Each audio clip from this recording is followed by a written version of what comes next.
Smart Impact depuis le GEC World, le salon mondial des matériaux composites avec Alice Balaguer. Bonjour, bienvenue. Bonjour. Heureux de vous accueillir. Vous êtes vice-présidente Impact chez Fermat, entreprise française fondée en 2020 qui recycle les composites, notamment les composites renforcés de fibres de carbone. Tiens, pour commencer, on les trouve dans de nombreux secteurs, ces composites ? Oui, alors on les trouve dans beaucoup de secteurs, on les trouve dans l'aéronautique, on les trouve dans l'aérospatial, on les trouve aussi dans le sport. Aujourd'hui, c'est des composites. Les composites ont vraiment permis un développement extraordinaire de l'industrie aéronautique dans les dernières années. Ils ont aussi permis d'aller sur la Lune. Donc c'est des magnifiques matériaux qui ont des performances qui sont assez extraordinaires. Voilà. Et ce qui explique leur succès, le fait qu'on en trouve partout. Ce qui explique leur succès et ce qui explique aussi la raison d'être de Fermat. Qui est que aujourd'hui ces composites qui ont vraiment qui sont des matériaux extraordinaires, il n'y a pas forcément de solution de fin de vie pour ces composites. Aujourd'hui ils sont soit enfouis, soit incinérés. Et aujourd'hui Fermat propose de les recycler pour fabriquer de nouveaux matériaux avec ces fibres. On parlera parce que vous ressortez des plaques de matériaux, ça ressemble un peu à de l'alu, c'est pas de l'alu évidemment, vous nous expliquerez comment vous y arrivez et puis deux, ce qu'on peut en faire. Mais peut-être sur l'innovation, c'est quoi? C'est un processus breveté par Fermat? De quelle innovation on parle en fait? Oui, c'est un processus breveté et en fait la vraie innovation de Fermat, c'est d'arriver à recycler le matériau composite sans en détruire les propriétés. C'est-à-dire qu'aujourd'hui, c'est un procédé de recyclage mécanique qui permet de ne pas casser la fibre et donc du coup de maintenir ses propriétés. Voilà. Et ça, c'est la vraie innovation, une des innovations qui est brevetée chez Fermat et qui permet du coup d'avoir des matériaux avec de très grandes performances et qui sont des matériaux recyclés. Fermat qui a inauguré, je crois que c'était à la fin de l'année 2022, un site de recyclage, ailes d'avion, pales d'éoliennes, c'est de ça dont on parle. Donc forcément, on voit, j'imagine, la taille du hangar. C'est oui. Ça, expliquez-nous à quoi ça ressemble ce site. Alors aujourd'hui, ce site, il fait à peu près, il est très grand. Oui. On est situé juste à côté, dans l'espace aéroportuaire, dans l'espace industriel autour de l'aéroport de Bouguenais à Nantes. Donc on est juste à côté des usines Airbus, donc c'est vraiment au cœur de la production aéronautique. Et aujourd'hui, en fait, on n'a pas encore des immenses pales d'éoliennes, mais on reçoit un certain nombre de chutes de production de fournisseurs de composites et de déchets. Voilà, on reçoit des déchets qui nous sont envoyés par Dassault Aviation.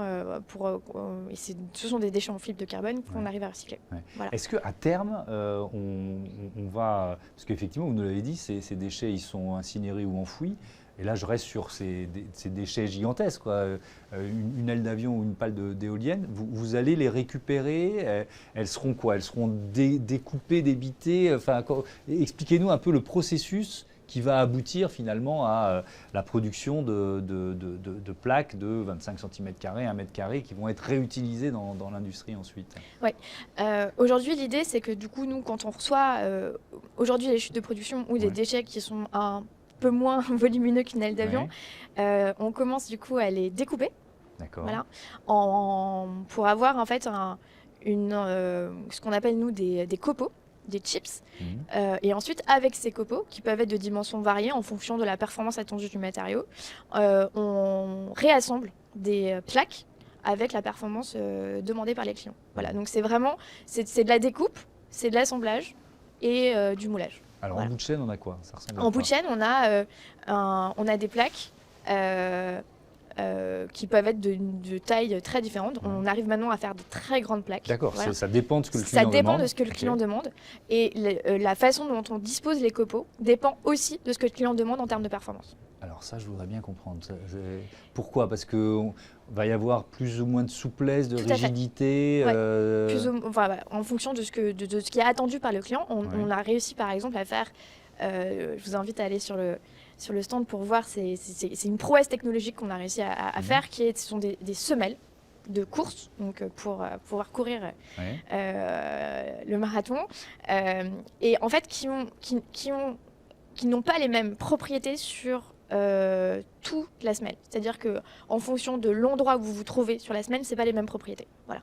Et ça, c'est vraiment une prouesse qui a été mise au point par nos équipes de recherche qui sont basées à Paris et qui a été, ensuite, c'était produit dans l'usine. Et c'est assez extraordinaire parce que vraiment, on arrive à moduler la performance du matériau en fonction de ce qui est demandé par le client et sur une seule et même plaque. Voilà. Avec de l'intelligence artificielle qui rentre en ligne de compte à un moment Tout à fait. En fait, dans la génération de ce qu'on appelle les layups, et donc dans la façon dont on va disposer les copeaux, il y a beaucoup d'intelligence artificielle qui est mise sur la disposition de ces copeaux.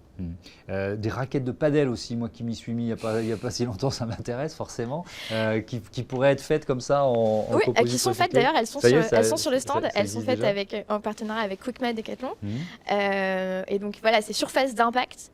Et d'ailleurs, on est assez, voilà, les performances d'impact qui ont été, enfin les tests d'impact qui ont été faits par Decathlon sont très satisfaisants sur la performance du matériau. Ok, ben voilà, des chaussures, des raquettes. Vous nous l'avez dit, c'était incinéré, c'était enfoui.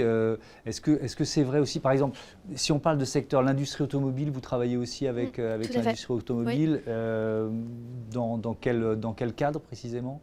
Alors aujourd'hui, on a des partenaires dont on peut pas forcément, qu'on peut pas forcément évoquer, mais c'est grosso modo en termes, de ce qu'on fait, c'est soit des surfaces à l'intérieur du véhicule, parce qu'on arrive à faire des matériaux qui sont vraiment esthétiquement très satisfaisants, parce qu'en fait, en fonction de la disposition des copeaux, vous pouvez vraiment avoir c'est comme de la marqueterie en fait, c'est très beau. On peut aussi travailler le glossy, il y a plein de choses qu'on peut travailler. Donc des surfaces esthétiques, on va dire, à l'intérieur du véhicule, et on travaille aussi sur des parties intérieures du véhicule, parce qu'en fait aujourd'hui la fibre de carbone, elle est légère, donc elle permet d'alléger le poids des véhicules, et donc du coup elle est aussi indispensable à la transition énergétique. Dernière question, c'est recyclable à l'infini ou il y a un moment où il va falloir quand même, on perd un tout petit peu de qualité du matériau? Alors non, le procédé de Fermat, l'objectif c'est que nous on a conçu un procédé qui est recyclable à l'infini, et donc du coup les produits qui sont fabriqués en Fermat sont recyclables.